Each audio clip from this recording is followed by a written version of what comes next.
Congressman Drixie Cardema, you are recognized. Thank you, Mr. Chair. Good evening po. Just a manifestation. This is a manifestation. Yes, Okay. Chair. Please proceed. Tayo ditong mga kinatawan ay ibinoto lamang ng ilang libong Pilipino. Ngunit ang kasama natin ngayon ang Pangulong Duterte, ang most voted Philippine leader ng 2016.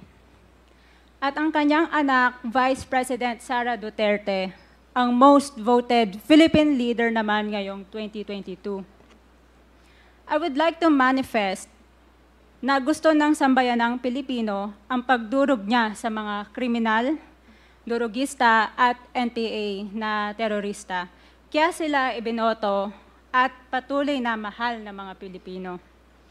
Kaya gusto natin ng patas na hearing. Sana sinama natin dito ang libo-libong mga magulang na ang mga anak ay biniktima ng mga durugista.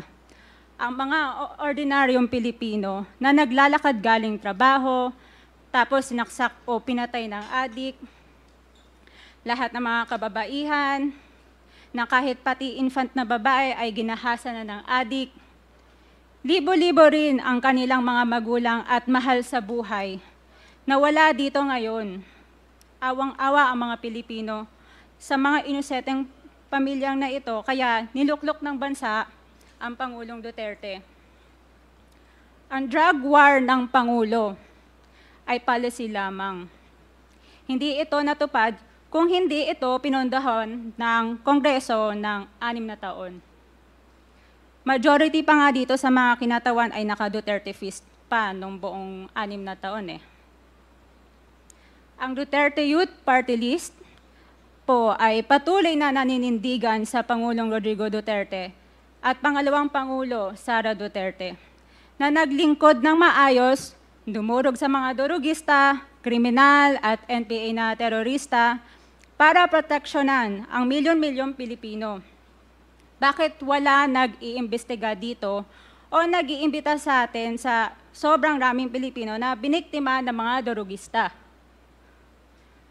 And lastly, sa mga kongresista na kaalyado ng mga NPA, mahaya naman tayo sa topic ng pagpatay dahil kayo mismo, hindi kayo nagsasalita sa pagpatay ng NPA sa mga pulis, sundalo at mamayang Pilipino. Pati rin po sa mga natitirang resource persons na gusto mag-abogada papuntang ICC, si Attorney Maria Cristina Conti, na kandidato ngayon ng Bayan Muna Party List. Kasama po ang inyong katabi na si Nery Colmenares ng Bayan Muna. Sa NPA, nire-recruit ang mga kabataan para pabagsakin ang gobyerno at pumatay ng mga pulis, sundalo at tropa ng gobyerno. Di nyo naman kinokondena ang pagpatay nila. Ang kinokondena nyo ngayon ay ang dalawang naging most trusted leaders ng bansa na todo effort protektahan ang milyong-milyong mga Pilipino.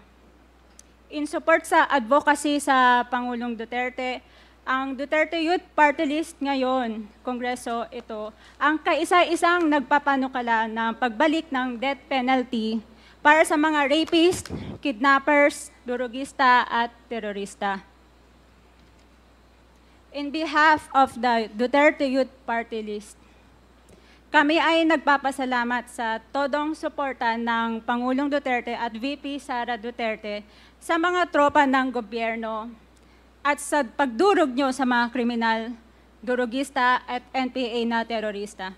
Yun lang po. Maraming salamat po, Mr. Chair. At Thank you, magandang gabi po. Congresswoman Salamat, Cardema. Mr. Chair. Bawal po pumalakpak dito. Kung gusto niyo pumalakpak, doon kayo sa labas. Maaari ba? Mr. Chair. Wala hong bastusan dito, ha? Sige.